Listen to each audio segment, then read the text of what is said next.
തന്ത്ര എപ്പോഴും തന്നെ ഊർജത്തെ അടിസ്ഥാനപ്പെടുത്തുന്ന ഒരു ക്രമീകരണമാണ് ഈ ജീവൻ.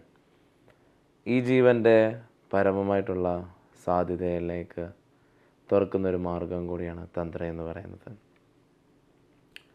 മന്ത്രം, ബന്ധനം. പലർക്കും ബന്ധനമെന്ന് പറയുമ്പം അതിൻ്റെ വ്യാപ്തി അടിസ്ഥാനപ്പെടുത്തുന്നത് എപ്പോഴും നമുക്ക് 4 ബന്ധനങ്ങളുണ്ട്.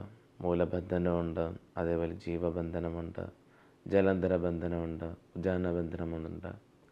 ജീവബന്ധനം എപ്പോഴും തന്നെ ഒരു ഊർജത്തെ സൃഷ്ടിക്കുകയും ആ ഊർജത്തെ ക്രമീകരിച്ച് നിൽക്കുകയും അത് വേറൊന്നിലേക്ക് നൽകുവാനും അതിനെ വേറൊരു രീതിയിലേക്ക് പോഷ്ടിപ്പെടുത്തുവാനുമായിട്ടാണ് പലരും പ്രാണപ്രതിഷ്ഠ പോലുള്ള കാര്യങ്ങൾ ചെയ്യുന്നത്.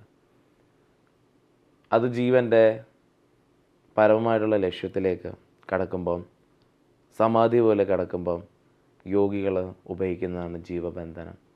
അതവർ വിശുദ്ധിയിൽ നിന്നയിരിക്കുകയും അവരുടെ എനർജി തന്നെ ക്രമീകരിച്ച് നട്ടിലൂടെ പോകുന്നൊരു ക്രമീകരണമാണ് എപ്പോഴും ജീവബന്ധനം. ജീവബന്ധനമാണ് ഏറ്റവും ഉയർന്ന ഊർജത്തിൻ്റെ അടിസ്ഥാന പ്രക്രിയ എന്ന് പറയുന്നത്. നമസ്കാരം.